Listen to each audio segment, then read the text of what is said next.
তাহলে আমরা আহ, প্রথম নবমদের প্রথম নাম্বার শ্লোকে আমরা শুনেছিলাম যে আহ, এর বিষয়বস্তু ছিল যে গুহ্যতম জ্ঞান লাভের যোগ্যতা এবং উপায় এবং তার লাভের উপকারিতা সম্বন্ধে আলোচনা করা হয়েছে। যোগ্যতা হচ্ছে অর্জুন নির্মৎসর হওয়ার কারণে তিনি এই গুহ্যতম জ্ঞান লাভ করেছেন। তো এই গুহ্য বা গোপনীয় উপদেশ যদি জানতে হয় আমাদেরও নির্মৎসর হতে হবে। এবং এর উপায় হচ্ছে কি, গুহ্যতম জ্ঞান লাভের উপায় হচ্ছে যথার্থভাবে শ্রবণ করতে হবে। কি করতে হবে? যথার্থ পন্থায় শ্রবণ করতে হবে। এবং উপকারিতা কি? যদি আমি যথার্থ পন্থায় যদি আমি শ্রবণ করি, নির্মৎস এবং হিংসা শূন্য হয়ে যদি আমি সেই যোগ্যতাটা অর্জন করি, তাহলে আমি এই জড়জগতের দুঃখ দুর্দশা এবং যন্ত্রণা থেকে মুক্তি হতে পারবো। এটা হচ্ছে আমাদের প্রথম শ্লোকের আলোচনা বিষয়। এবং শিল প্রভুপাদ অনেকগুলো আমাদেরকে শিক্ষা দিয়েছেন। কৃষ্ণ সম্বন্ধে শ্রবণের গুরুত্ব তিনি তুলে ধরেছিলেন। এবং দ্বিতীয় শ্লোকে আচ্ছা, প্রভুপাদ তাৎপর্যের মধ্যে তিনি এটাও আলোচনা করেছেন যে নবম অধ্যায়কে রাজগুহ্যযোগ বলা হয় কেন, কেননা এখানে গুহ্য জ্ঞান, গুহ্যতর জ্ঞান এবং গুহ্যতম জ্ঞান নিয়ে আলোচনা আছে। তো সেটা আমরা দেহ এবং আত্মা সম্পর্কে আমরা শুনেছিলাম গুহ্য জ্ঞান যে দ্বিতীয় অধ্যায়ে আলোচনা শুনেছি। এবং সে সাথে আবার ভগবান কি করছেন সেটাকে আরো ভালো মতো ক্লিয়ার করছেন। গুহ্যতর জ্ঞান আমরা সপ্তম এবং অষ্টম অধ্যায়ে শুনেছি। গুহ্য জ্ঞান আমরা দ্বিতীয় এবং তৃতীয় অধ্যায়ে শুনেছি।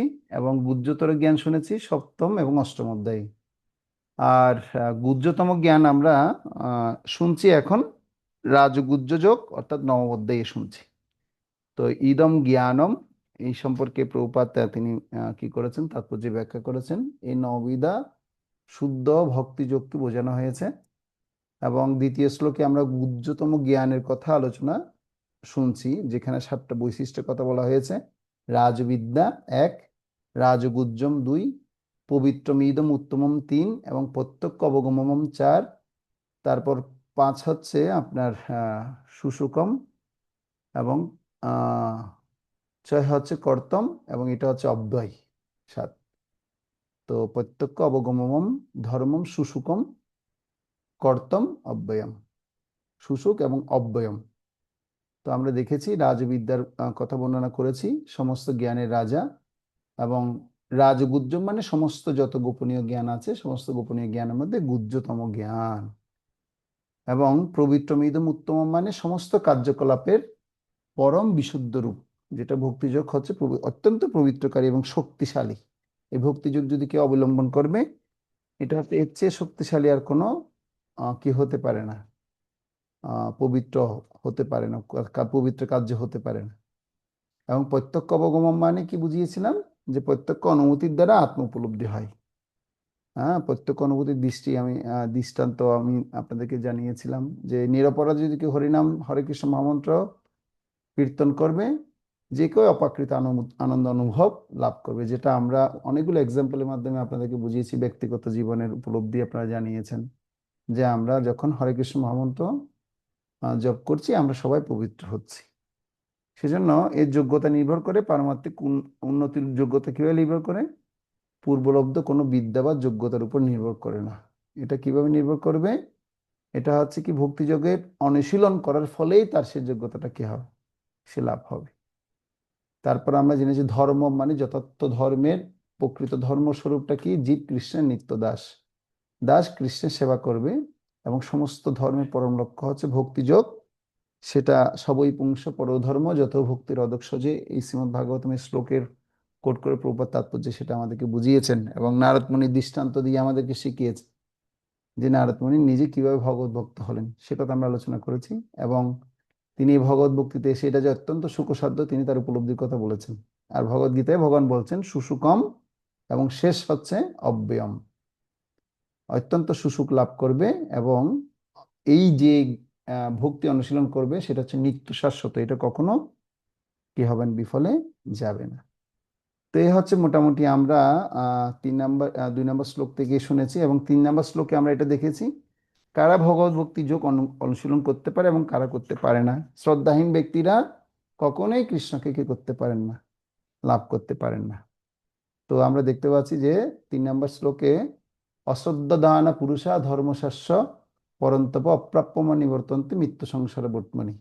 হে পরন্তপ, এই ভগবত ভক্তিতে যাদের শ্রদ্ধা উদিত হয়নি তারা আমাকে লাভ করতে পারে না, তাই তারা এই জড়জগতের জন্ম মৃত্যুর পথে ফিরে আসে। 1 মিনিট।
হরে কৃষ্ণ।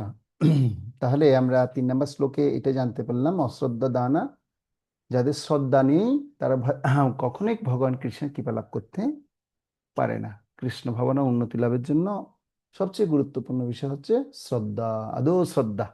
যখন শ্রদ্ধা বাড়বে তখন সাধু সঙ্গ হবে, ভজন ক্রিয়া হবে, তারপর অনর্থ নিবৃত্তি হবে, তারপর আস্তে আস্তে নিষ্ঠা বাড়বে, রুচি বাড়বে, আসক্তি, তারপর কি হবে, ভাব প্রেম স্তরে আমরা পৌঁছাতে পারবো ধাপে ধাপে।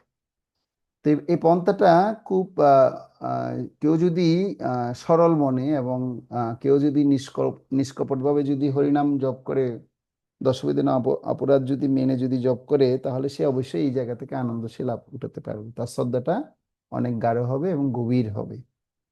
ঠিক আছে, অনেক কি হবে, গাঢ় এবং গভীর হবে। তাহলে আমরা 3 নম্বর শ্লোকে এটা জানতে পারলাম, এবং শ্রদ্ধা এবং বিশ্বাসের অনেকগুলো বিষয় আমরা আলোচনা করেছি, এবং শ্রদ্ধার উপর ভিত্তি করে 3 শ্রেণীর কথা, 3 স্টেপে আপনার কি আছে, ভক্ত আছে। উত্তম ভক্ত, মধ্যম ভক্ত এবং কনিষ্ঠ ভক্ত। কার কিরকম স্তর সেটার কিছু যোগ্যতার কথা প্রভুপাদ তাৎপর্য ব্যাখ্যা করে আমাদেরকে শুনিয়েছিলেন।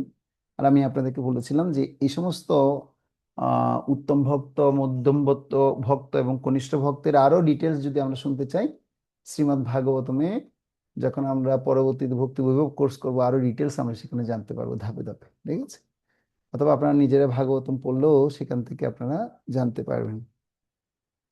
তাহলে আমরা 4 নম্বর শ্লোকে শেষ করেছি, আজকে 5 নম্বর শ্লোক থেকে পড়বো। আমার এটা মনে আছে যে 4 নম্বর শ্লোকে আমরা শুনেছি, যেখানে আহ অর্থাৎ টপিক ছিল আমাদের ঐশ্বর্য জ্ঞান, জড়জগতের শ্রীর সাথে শ্রীকৃষ্ণের সম্বন্ধ। তো ভগবান তিনি জানাচ্ছেন তিনি কিভাবে এই জগতের মধ্যে সমস্ত কিছুর মধ্যে আছে। ময়া ততমিদং সর্বং জগৎ অব্যক্ত মূর্তিনা মৎস্থানি সর্বভূতানি ন চাহম তেহ অবস্থিত। তেষু অবস্থিত মানে অব্যক্ত রূপে আমি সমস্ত জগৎ ব্যক্ত হয়ে আছি, এবং সমস্ত জীব আমাতেই অবস্থিত, কিন্তু আমি তাতে অবস্থিত নই। তো এখানে প্রভুপাদ এই বিষয়টা খুব ক্লিয়ার করেছেন যে আমাদের যখন জড় ইন্দ্রিয়ের দ্বারা ভগবানের নাম রূপ লীলা আদি উপলব্ধি করার চেষ্টা করলে আমরা কখনো পারবো না। এই ইন্দ্রিয়গুলোকে পরিশুদ্ধ করতে হবে। তো পরিশুদ্ধ যদি করতে চাই তাহলে আমাদের অবশ্যই সদ্গুরুর তত্ত্বাবধানে আমাদের শুদ্ধ ভক্তি সাধন করতে হবে, এবং তার নিকটে গিয়ে তার কাছে কি করতে হবে, তাকে অকৃত্রিম সেবা দ্বারা সন্তুষ্ট করতে হবে। তাহলে সেই গুরুদেব যদি কৃপা করবে, তাহলেই আমি এই যে আহ অব্যক্ত রূপে ভগবান যে সব জায়গায় আছে সেটা অনুভব করতে পারবো। তো আমি আপনাদেরকে জিজ্ঞেস করছিলাম যে আমাদের আসলে আহ, এই যে কৃষ্ণ ভক্তি অনুশীলন করছি, তা আমরা কি সবসময় কি কৃষ্ণকে ভগবানকে আমরা কি স্মরণ করতে পারছি কিনা। তো আপনারা বলছেন না প্রভু, এটা তো সব সময় সম্ভব হচ্ছে না। এটা সম্ভব না, এটা সম্ভব হচ্ছে না। তাহলে এটা সম্ভব করার জন্য কি করতে হবে, এই গুরুদেবকে অকৃত্রিম সেবার দ্বারা সন্তুষ্টের মাধ্যমে গুরুদেবের কৃপা যখন লাভ হবে তখনই সেটা সম্ভব হবে, না হলে সম্ভব না। গুরুদেব যখন আমাকে যবে কৃপা করবে তবে আমি সেটাও করতে পারবো, এবং ভগবানের কৃপা যখন হবে তখনই।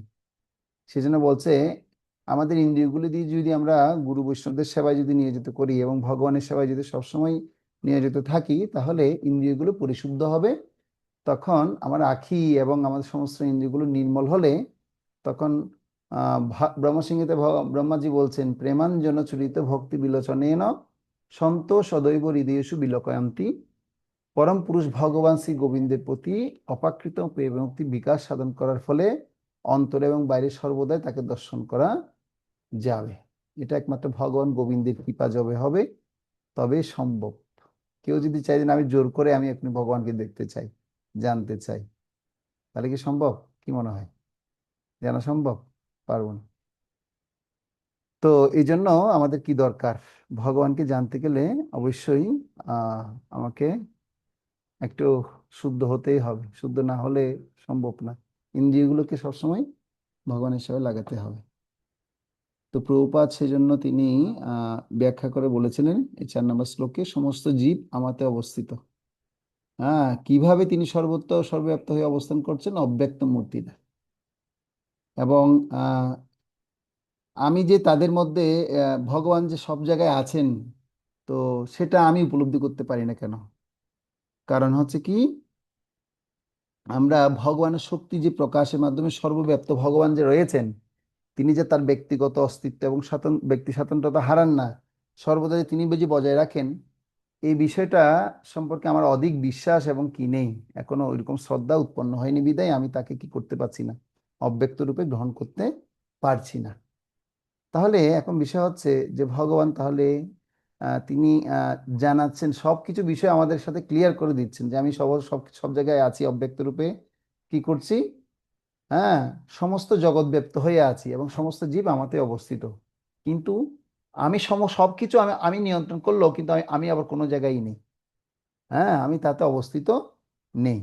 তাহলে এই বিষয়টা যদি বুঝতে হয়, যদি বোঝার জন্য চেষ্টা করতে পারি আমরা, তাহলে আমাদের এরকম অনুশীলনটা কি করতে হবে, বাড়াতে হবে। ঠিক আছে? তো যেটা বলছেন যে কিন্তু আমি তাদের মধ্যে থাকি না, অর্থাৎ তাদের থেকে স্বতন্ত্রভাবে অবস্থান করি। এর মানে ভগবান তার শক্তি প্রকাশের মাধ্যমে সর্বব্যাপ্ত হলো, তিনি তার ব্যক্তিগত অস্তিত্ব এবং ব্যক্তি স্বতন্ত্রতা কি করেন না, হারেন না, সর্বদাই তিনি সেটা কি করেন, বজায় রাখেন। তো এই কথা এখানে খণ্ডন করা হয়েছে যে ভগবান যেহেতু সর্বব্যাপ্ত, প্রভুপাদ তাৎপর্য বলছে দেখুন, তাই তিনি তার ব্যক্তিগত অস্তিত্ব হারিয়েছেন। তো উদাহরণ দিয়ে প্রভুপাদ বলছেন যে সরকার প্রধান স্বতন্ত্রভাবে অবস্থান করলো, তার ক্ষমতার মাধ্যমে তিনি কিন্তু সব বিভাগেই কি করেন, সব বিভাগেই উপস্থিত থাকেন, অথবা প্রতিটি বিভাগ তার ক্ষমতার আশ্রয়ে থাকে। ঠিক আছে? তো এটার প্রমাণ আমরা আরো পাবো যদি আমরা ভগবদ গীতার 10 অধ্যায় 42 নম্বর শ্লোকটি করি, চর্চা করি, সেখানে আমরা পাবো। আজকে হচ্ছে আমাদের 5 নম্বর শ্লোক থেকে আলোচনা। তো 5 নম্বর শ্লোকে এখানে ভগবান তিনি তার যোগস্বরম ব্যাখ্যা করবেন, যে ভগবানের যোগস্বরম তিনি কি, সমস্ত জীব যে তার মধ্যে অবস্থিত, এই কথা বলার পর ভগবান এখন তিনি এর বিপরীতে কথা বলবেন, যে তার মধ্যে অবস্থিত নয়। এই স্ববিরোধী কথার মানে কি? এবং তিনি ব্যক্তিগতভাবে এই জড়জগতের মধ্যে অনেক সবকিছু যে উদ্বেগে বিরাজ করছেন, কিন্তু এই জগতের সমস্ত কার্যকলাপ সম্পাদিত হয় তার শক্তির মাধ্যমে, সে কথা তিনি কি করবেন, এখন প্রতিপন্ন করবেন। তো সবাই 5 নম্বর শ্লোক দেখুন। ন চ মৎস্থানি ভূতানি পশ্যমে যোগমৈশ্বরম ভূত ভিন্ন চ ভূতস্থ মমাত্মা ভূত ভাবনঃ। একজন অনুবাদ করলে ভালো হয়। আহ রেবতী মাতাজি পড়ুন তো অনুবাদটা,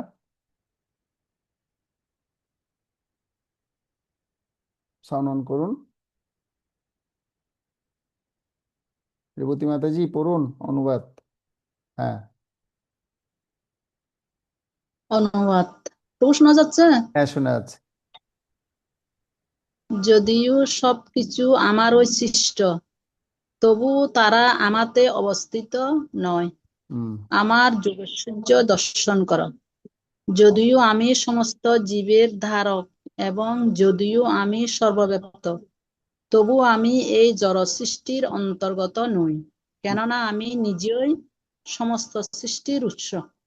হরে কৃষ্ণ প্রভু। তো ভগবান তাহলে, তাৎপর্যটা না মাতাজি তাৎপর্য করতে হবে না, আমরা এর আলোচনাগুলো কি করছি, বের করে নিচ্ছি।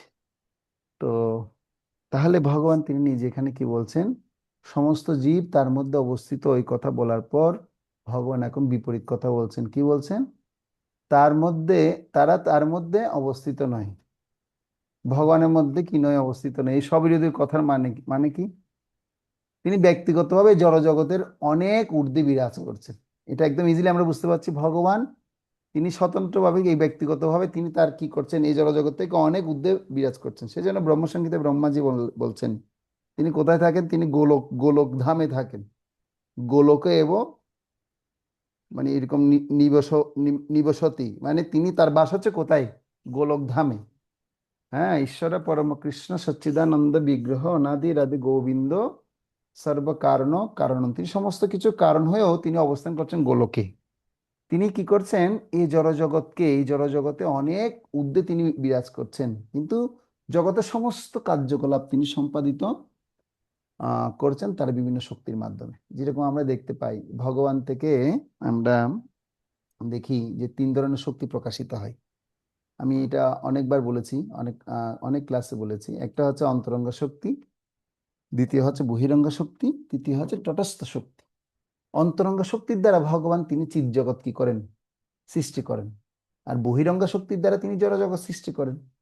আর তটস্থ শক্তির দ্বারা তিনি কি করেন, আমাদের মতো জীবদের তিনি কি করেন, সৃষ্টি করেন। তো এই যে তিন প্রকারের শক্তি তিনি কি করছেন, এটাকে আবার পরিচালনা করছেন তিনি বিশাল বড়, আবার কি করছে, এক্সপ্যানশন করছে। ভগবান থেকে বলরাম, হ্যাঁ, বলরাম থেকে কিভাবে সংকর্ষণ হয়েছে, চতুর্ভুজ হয়েছে, এভাবে ধাপে ধাপে ধাপে ধাপে তিনি কি করছেন, নিজেকে কিভাবে বিস্তার করছেন, বিস্তারিত কি রয়েছে সেটার বর্ণনা আমরা শ্রীমদ্ ভাগবতমে দ্বিতীয় স্কন্ধে দেখতে পাই, এবং তৃতীয় স্কন্ধে আমরা কি করতে পারি, দেখতে পাই। তো এই জন্য প্রভুপাদ তাৎপর্য কি বলছে দেখুন, যে তাৎপর্যে আপনারা একটু দেখুন যে ভগবানের অচিন্ত্য ঐশ্বর্যের কথা বলা হচ্ছে। যেমন সৃষ্ট জগতে সবকিছুতে আমরা কি করি, অবস্থিত, তার অর্থ যদি বুঝতে চাই, যে চতুর্থ নবমধ্যে 4 নম্বর শ্লোকে অনুসারে যদি আমরা বলি যে তিনি তিনি এর থেকে সম্পূর্ণ পৃথক, এবং পরিচালনা সহ অন্যান্য কার্যাবলী সহ তিনি সরাসরি কি করেন না, পরিচালনা করেন না। হ্যাঁ, তো যিনি পৃথিবীকে বহন করে ক্লান্ত পরিশ্রান্ত হয়েছেন বলে মনে হয়, যেটাকে বলা হয় অ্যাটলাসের মতো নয় তিনি। ভগবান যে তিনি এত কিছু বহন করে তিনি কি করছেন, তিনি ক্লান্ত হয়ে গেছেন না। তো বলা হচ্ছে চিৎ জগৎটা হচ্ছে কেমন, অনেক সময় আমরা এই ধরনের প্রশ্ন করি যে আচ্ছা, আমরা যদি সবাই যদি দেহত্যাগ করার পর ভগবত ধামে যদি চলে যাই, আমাদের এতগুলো জীবগুলো কি ভগবত ধামে থাকার জায়গা আছে?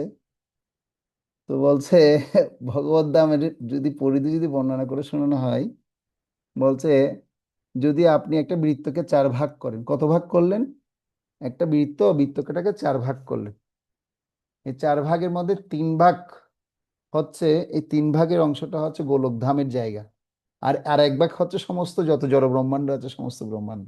বুঝা যাচ্ছে কি? তাহলে যারা তথাকথিত এ ধরনের প্রশ্ন করে, তাহলে তাদের অবশ্যই কি নেই, ভগবানের এই দিব্য শক্তি সম্পর্কে এবং দিব্য ধাম সম্পর্কে তাদের কোনো আইডিয়া নেই। সেজন্য বলা হচ্ছে অচিন্ত্য যোগস্বরমের দৃষ্টান্তে আমরা বুঝতে পারি যে সমগ্র বিশ্বজগৎ মহাশূন্যে ভাসছে, এবং এই মহাশূন্য হলো ভগবানের শক্তি। মহাশূন্য হলো কার শক্তি? ভগবানের শক্তি। কিন্তু তিনি এই মহাশূন্য তথা বিশ্বজগৎ থেকে সম্পূর্ণ পৃথক। তার শক্তি সমূহ তার ইচ্ছা মতো ক্রিয়াশীল হয়। তোমার ইচ্ছাই বিশ্বের সৃজন সৃষ্টি। একটা এরকম একটা ভজন আছে, তুমি তো সর্বেশ্বর ব্রজেন্দ্র নন্দন, তোমার এই ইচ্ছায় কি হয়, সমস্ত বিশ্ব সৃষ্টি হয়, এবং তুমি একমাত্র কি করতে পারো, পালন করতে পারো, তুমি একমাত্র সংহার করতে পারো। এখানে আমি আপনার দ্বারা কিছু হবে না। এবং সেজন্য প্রভুপাদ তাৎপর্য বলছে, কিন্তু তিনি মহাশূন্য তথা বিশ্বজগৎ থেকে সম্পূর্ণ পৃথক। তার শক্তি সমূহ তার ইচ্ছা মতো ক্রিয়াশীল। ভগবানের মন এবং ভগবান হচ্ছেন কি অভিন্ন, যেহেতু তিনি পরম চিন্ময়, বিশ্বজগতের সমস্ত কার্যাবলিত হচ্ছে তার ইচ্ছার দ্বারা পুঙ্খানুপুঙ্খভাবে সম্পাদিত হয়। হ্যাঁ, তো এই জন্য এই অচিন্ত শক্তির দ্বারা তিনি বিচিত্র লীলা বিলাস কি করতে পারেন, সম্পন্ন করেন। তো ভগবানের আমাদের একজন মহারাজ বলেন, পূজ্যপাদ শ্রীমৎ ভক্তি নীলাচল স্বামী মহারাজ নামে একজন উড়িষ্যা মহারাজ আছেন। তো আমার সৌভাগ্য হয়েছে মহারাজ সাথে থাকার। মহারাজ তিনি বলেন, লেকচারের সময় প্রায় সময় কথা বলেন, বলছেন যে ভগবানের যে নরলীলা, এই নরলীলা হচ্ছে কি সমস্ত লীলার মধ্যে শ্রেষ্ঠ লীলা। এবং এই ভগবানের যত রকমের এই নরলীলায় তিনি কি করেছেন, যত খেলা খেলা করেছেন বা যত কার্যক্রম স্থাপন করেছেন, তার মধ্যে এই নরবপুটা হচ্ছে কি সর্বশ্রেষ্ঠ। এবং তিনি তার প্রকৃত স্বরূপটা এই জগতে তিনি কি করেছেন, প্রকাশ করার জন্য এসেছেন। তো এই জন্য আমাদেরকে কি করতে হবে, যেহেতু সর্বব্যাপ্ত ভগবান, আমরা ভগবানকে কি করি, পূজা করি। হ্যাঁ, তো আমাদের এই পূজা কি আসলে তারা সব মানে যা কার্যক্রম করছি, তাহলে কি সবকিছু কি ভগবান প্রাপ্ত হচ্ছেন কিনা, এবং সবকিছু কি ভগবানের নিমিত্ত করছি কিনা। তো সেটা যদি বুঝতে হয়, তাহলে আমাদের একটু সপ্তম অধ্যায়ে 7 নম্বর শ্লোকের একটু ধ্যান দিতে হবে। কিভাবে ভগবান বলছেন, মত্ত পরতরঙ্গান্নত কিঞ্চিতস্তি ধনঞ্জয় মুয়ি সর্ব মৃদং প্রক্তং সূত্রমণি গণাইব। হে ধনঞ্জয়, আমার থেকে শ্রেষ্ঠ আর কেউ নেই। সূত্রের মধ্যে যেরকম মণিসমূহ গাঁথা থাকে, বিশ্বের সমস্ত কিছুই আমাতে ওতপ্রোতভাবে অবস্থান করে। তারারে শ্রীকৃষ্ণ হচ্ছে সর্বত্র রয়েছেন এবং সবকিছুই তার মধ্যে কি করছেন, অবস্থান করছেন। কিন্তু তবুও তিনি সবকিছু থেকে কি রয়েছেন, পৃথক এবং স্বতন্ত্র। তিনি সবাইকে কি করেছেন, দায়িত্ব দিয়ে দিয়েছেন। তার কাজ হচ্ছে শুধু বাঁশি বাজা। তার কাজ নয় হচ্ছে কি করা, মানে সমস্ত কাজ করে তা ক্লান্ত হয়ে যাওয়া না। দেখবেন বিষ্ণুর হাতে, বিষ্ণুর হাত হচ্ছে কটা, চারখানা হাত। চারখানা হাতের মধ্যে দেখুন কত অস্ত্র অস্ত্র নিয়ে তিনি কি করে আছেন, দাঁড়িয়ে আছেন, মানে দায়িত্ব নিয়ে বসে আছে। কিন্তু কৃষ্ণের দেখুন 2 হস্তের মধ্যে তিনি কি আছেন, বংশী বাজাচ্ছেন আর ঘুরছেন ফিরছেন খাচ্ছেন। তো একবার কি হয়েছিল, একবার একটা ঘটনা ঘটেছিল। একবার এই পাশ্চাত্য দেশ থেকে একটা সাংবাদিক তিনি আমাদের ভারতবর্ষে আসছিলেন। কি জন্য ভারতবর্ষে আসছিলেন, তিনি মানে দেখতে পাচ্ছেন কি সবাই ভারতবাসীরা ভগবান ভগবান নিয়ে কি খুব মেতে আছে। বলছে আসলে কে ভগবানটাকে আমি এটা খুঁজে বের করতে আসছি এখানে। তো তিনি ভারতবর্ষে এসে দেখতে পাচ্ছেন কনফিউশনে পড়ে গেছে। অনেকে অনেক দেব দেবতার কি করছে, আরাধনা করছে। কেউ শিবের আরাধনা করছে, কেউ ব্রহ্মার আরাধনা করছে, কেউ বিষ্ণু আরাধনা করছে, কেউ লক্ষ্মী আরাধনা করছে, কেউ অম্বালিকার আরাধনা করছে, কেউ অম্বার আরাধনা করছে, কেউ উমার আরাধনা করছে। তো এই নিয়ে সে সারা ভারতবর্ষ ঘুরে পুরা শেষমেশ তিনি বৃন্দাবন কি করলেন, ঘুরলেন। আর বৃন্দাবনে এসে সে একটা অদ্ভুত বিষয় দেখতে পেলেন। বলছে আমি যত দেব দেবতা দেখতে পেলাম, সব দেবতা দেবতা দেখি কোনো একটা কাজের মধ্যে ব্যস্ত আছে, বা তার হাতের মধ্যে কিছু না কিছু কার্যক্রমের বস্তু তার রয়ে গেছে, এবং তারা কোনো না কোনো কাজের দায়িত্বে আছে। তো আমি যখন তাদেরকে জিজ্ঞাসা করি এটা কি দেবতা, এটার কাজ কি, তখন যখন গণেশের কথা জিজ্ঞেস করলাম, সে বলছে গণেশ সিদ্ধিদাতা, সে সিদ্ধি প্রদান করে। ও সরস্বতীর কথা জিজ্ঞেস করলে সে বিদ্যা দেয়, বিদ্যা প্রদান করে। বল লক্ষ্মীর কি কাজ, বলছে লক্ষ্মীর কাছে গেলে তোমার টাকা পয়সার কোনো অভাব হবে না। তো তাহলে তো দেখা যাচ্ছে সবাই তো কাজে ব্যস্ত হয়ে আছে। বলছে সবাই, এই যে সবাই যে কাজে ব্যস্ত হয়ে আছে, তার মানে তো এগুলো সব কেউ ভগবান হতে পারে না। এরা তো ভগবান হওয়ার কোনো কি নেই। বলছে আমি শেষমেশ বৃন্দাবনে আসলাম, বৃন্দাবনে এসে দেখলাম অদ্ভুত বিষয়। সে অদ্ভুত বিষয়ের কথাটাই বলছে।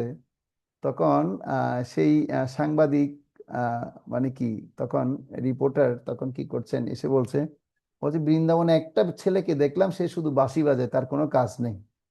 সেই বাঁশি বাদক মানুষটা হচ্ছে কে, সেই ব্যক্তিটা হচ্ছে কৃষ্ণ।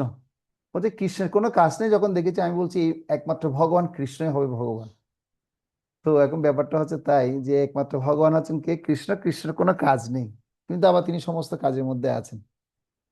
তো ভগবান তিনি কি করেন, তিনি তার লীলা বিলাস করার জন্য তিনি এই জড়জগৎকে কি করেছেন, সৃষ্টি করেছেন।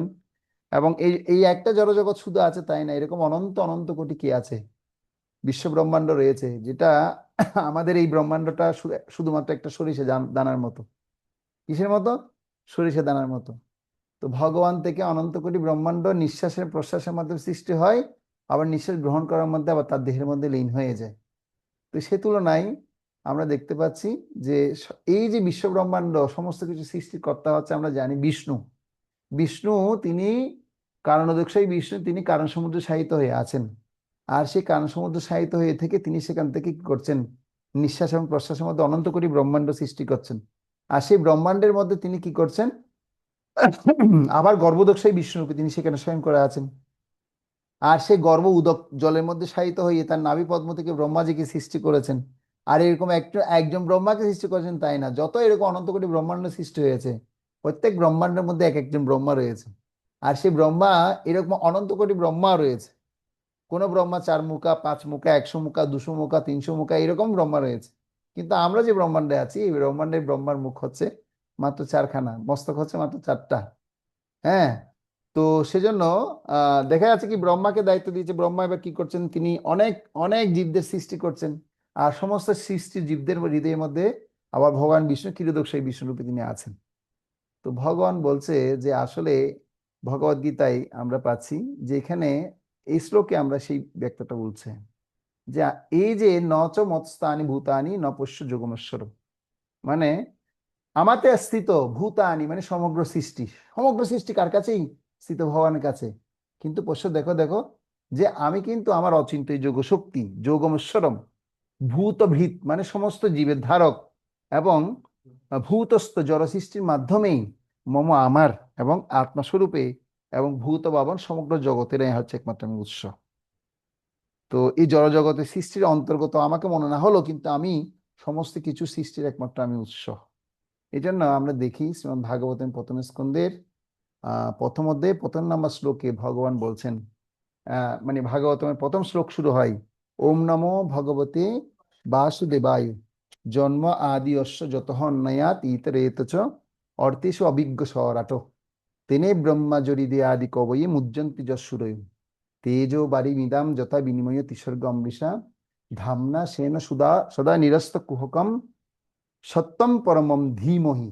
তো এই শ্লোকটা আপনারা পড়বেন, তাৎপর্যটা একদম ভালো মতো পড়লে ভগবান যে তিনি সমস্ত কিছুর মধ্যে কিভাবে আছেন, তেজ ও বাড়ি মিদাম, তিনি মাটি এবং মাটির মধ্যে কিভাবে আছেন, জলের মধ্যে কিভাবে আছেন, হ্যাঁ জলকে মাটি, মাটিকে জল দর্শন হচ্ছে কিভাবে, সমগ্র জীব তার দেহের মধ্যে আছে, সুন্দর বর্ণনা প্রভুপাদ তাৎপর্য দিয়েছেন কোথায়, এই প্রথম স্কন্ধের প্রথম অধ্যায়ে প্রথম নাম্বার শ্লোকে। কিংবা বলুক আপনার এই তাৎপর্যটা বিশাল বড়, আপনারা পড়তে পারেন, এটা পড়লে আপনাদের এটা মঙ্গল হবে, এই সৃষ্টির রহস্যটা একটু বুঝতে পারবেন আপনারা। ঠিক আছে, তাহলে আপনাদের একটা হোমওয়ার্ক রইলো, আগামী ক্লাস হওয়ার আগে আপনারা এই প্রথম স্কন্ধের প্রথম অধ্যায়ে প্রথম নাম্বার শ্লোকটা অবশ্যই সবাই পড়ে আসবেন।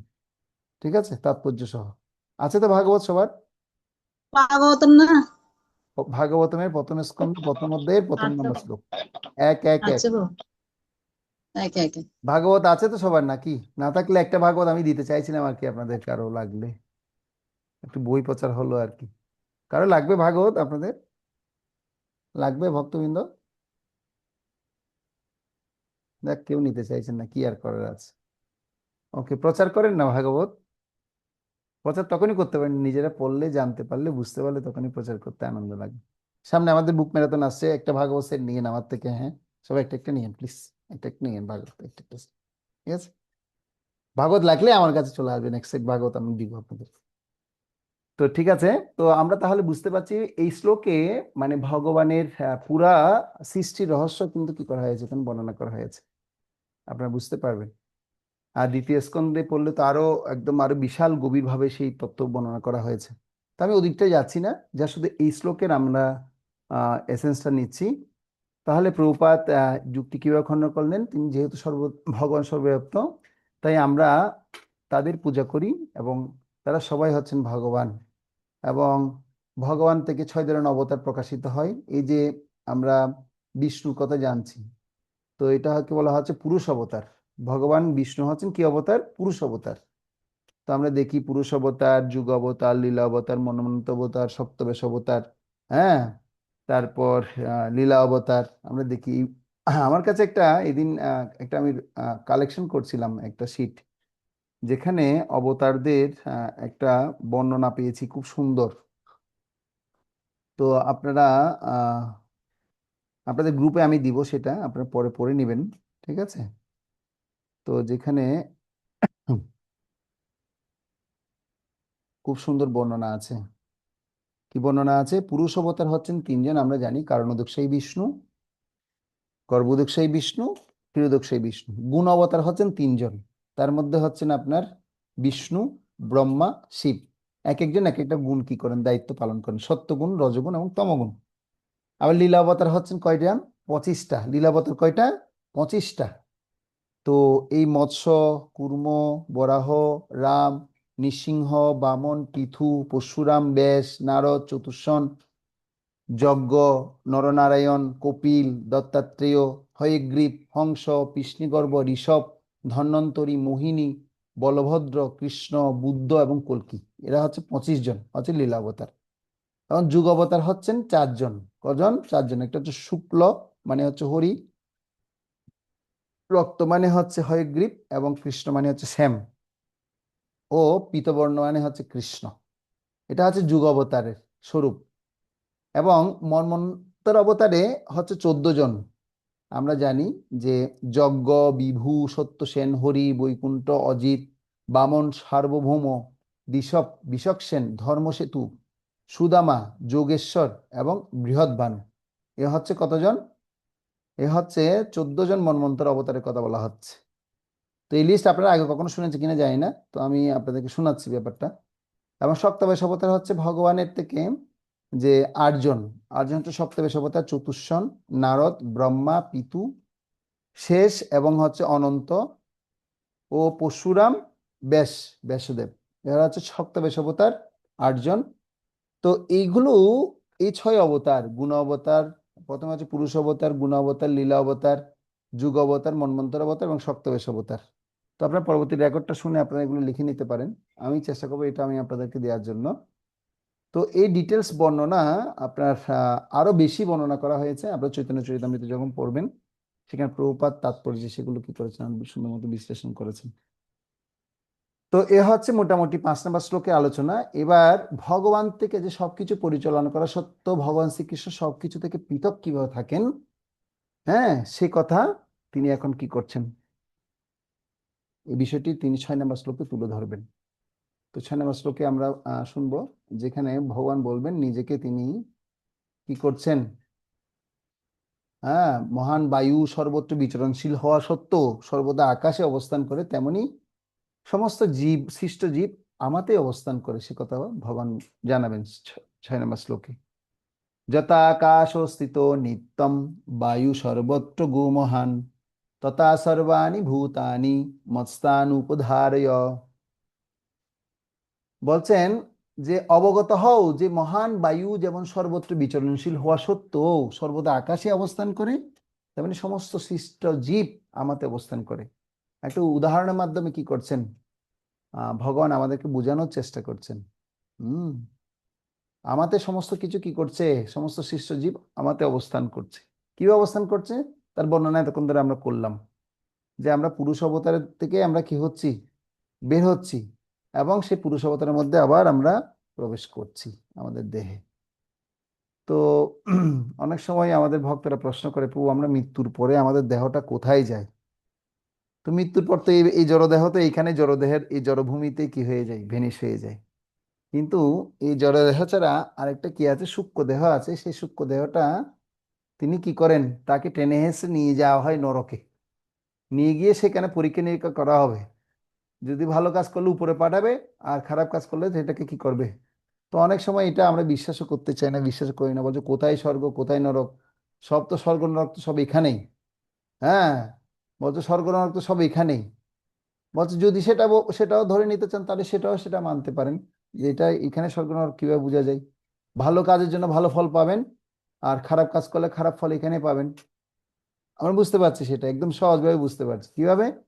যেমন আপনি যদি অতিরিক্ত যদি কি করেন, ধূমপায়ী হন, তাহলে আপনাকে অবশ্যই কোনো না কোনো একটা আপনার বুকের মধ্যে কোনো একটা কোনো লাঞ্চের একটা সমস্যা, ফুসফুস ক্যান্সার বা এই ধরনের কিছু একটা হবে আপনার। হ্যাঁ, আর যদি আপনি যদি সহজ সরল যদি খাবার দাবার গ্রহণ করেন, তাহলে আপনার শরীর স্বাস্থ্য অবশ্যই ভালো থাকবে। থাকবেই, থাকবে না? আমরা দেখি কি দেখি না, আমরা অতিরিক্ত তৈলাক্ত খাবার দাবার খেতেও খুব ভালো লাগে, খেয়ে দিয়ে আমাদের অসুস্থতা বাড়ে। কিন্তু যে বয়েল খাচ্ছে, যে কি করছে বলা হচ্ছে, এখন তো বেড়ে গেছে কাঁচা ফুড, কাঁচা ফুড খাচ্ছে বা যে ফুড খাচ্ছে, তার কিন্তু শরীরটা অনেকটা কি ভালো তাগত নিয়ে সে ভালো থাকতে পারছে। হ্যাঁ, ব্যাপারটা হচ্ছে এরকম, যে যেমন কর্ম করব সেই রকম ফল আমাকে এখানেও আমি সেটা অনুভব করতে পারি। কিন্তু ভাগবত এবং শাস্ত্রের শিক্ষা অনুসারে এই জগৎ ছাড়া আমাদের আরেকটা জগৎ রয়েছে। মৃত্যুর পর এই আহ আহ, এই সূক্ষ্ম দেহকে অবশ্যই কি করতে হবে, তার সাজা ভোগ করতে হবে। সে মৃত্যুর সময় আমরা জানি 5টা বস্তু আমরা সাথে করে নিয়ে যাই। আমরা পাপ কর্ম, পুণ্য কর্ম, ভগবত ভক্তি, সুকৃতি, 3 গুণের প্রভাব, জড় কর্ম, এই 5টা বিষয় আমরা নিয়ে যাই। তো এখন ব্যাপার হচ্ছে যে আহ, এই যে ভগবানকে অবগত হওয়া, হও যে মহান বায়ু যেমন সর্বত্র বিচরণশীল হওয়া সত্ত্বেও সর্বদা আকাশে অবস্থান করে, তেমনি সমস্ত জীব আমাতে অবস্থান করে। তার মানে আমরা এই সমস্ত কার্যক্রম ভগবান কি করছেন, তিনি ব্যবস্থা করে দিয়েছেন। সৃষ্টির জন্য বিষ্ণুকে দিয়ে ব্রহ্মাকে দিয়েছেন, পালনের জন্য বিষ্ণু নিজে দায়িত্ব নিলেন, আর সংহারের জন্য শিবকে দিলেন।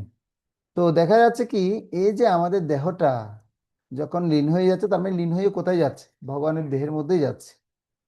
লীন হয়ে কোথায় যাচ্ছে, ভগবানের ভিতরেই যাচ্ছি। এদিন আমি ভাগবতম কোর্স করছিলাম, একটা ক্লাসে একটা আলোচনা হচ্ছিল। বলছে ভগবানের আহ সৃষ্টির সমস্ত কিছুর মধ্যে আমরা ভগবানেতেই কি হয়ে যাচ্ছি, লীন হয়ে যাচ্ছি। বলছে যারা নাস্তিক আছে, তো নাস্তিকদেরকে ভগবান কিভাবে কৃপা করছে, বলছে ভগবান তাদেরকে মৃত্যুর মাধ্যম দিয়ে তাকে লীন করে নিচ্ছে দেহের মধ্যে। বুঝা যাচ্ছে? আর বলছে যারা আস্তিক আছে, আস্তিকদেরকে কি ভগবান কিভাবে কৃপা করছে, ওই যে যেভাবে স্মরণ করছে, অন্তকালে চ মামেব স্মরণামুক্ত কলেবরম। হ্যাঁ, যে যেভাবে স্মরণ করছে অন্তিম সময়ে তাকে সেভাবে কৃপা করছে। হ্যাঁ, আর যদি অন্তিম সময়ে আমরা যদি ভগবানকে যদি স্মরণ করতে পারি, তাহলে আমরা ভগবানের কাছে ফিরে যাচ্ছি। ভগবান সবাইকেই কৃপা করছে।